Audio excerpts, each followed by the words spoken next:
Good morning. Blessings, grace, and peace to you and your entire family. I hope that you had a very enjoyable and restful weekend. Now, last week we spoke about the church and the importance of going to church. And this week now we're going to look at the family unit.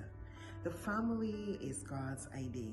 It is the first institution that God implemented. It is a foundation and a bedrock of our society, of our nations. And the reason why God created family, or the three purposes of family, is one, to reflect Him, to be like Him. We were made in His image, and that does not necessarily mean a physical looking like Him, because we don't necessarily know what God looks like. And what we've read in the Bible, He is so awesome. So it's not that. It is a case of looking like Him in our characteristics, in our behaviors, in our interaction towards one another.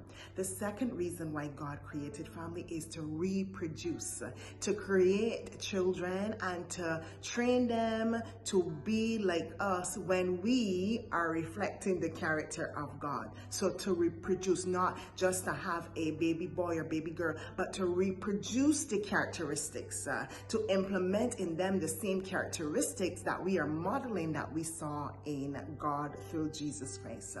And the third thing is to rule. He gave Adam dominion to rule. So those are the three purposes of the family, and that has not changed. Society and governments and nations have brought in a lot of rules and regulations and laws that threatens the family, but God's intent and God's purpose is still the same. Let us look at Malachi chapter 4, verses 4 to 6. Remember to obey the law of Moses, my servant, all the decrees and regulations that I gave him on Mount Sinai for all Israel. Look, I am sending you the prophet Elijah before that great and dreadful day of the Lord arrives.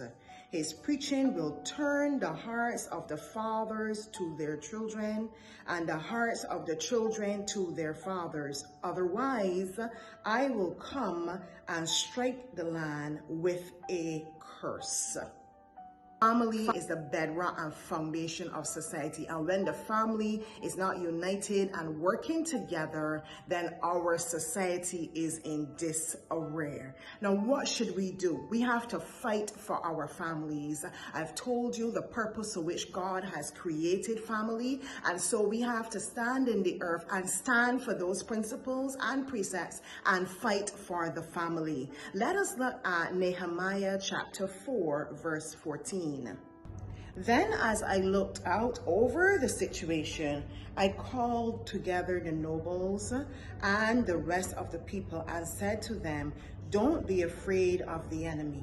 Remember the Lord, who is great and glorious, and fight for your brothers, your sons, your daughters, your wives, and your homes.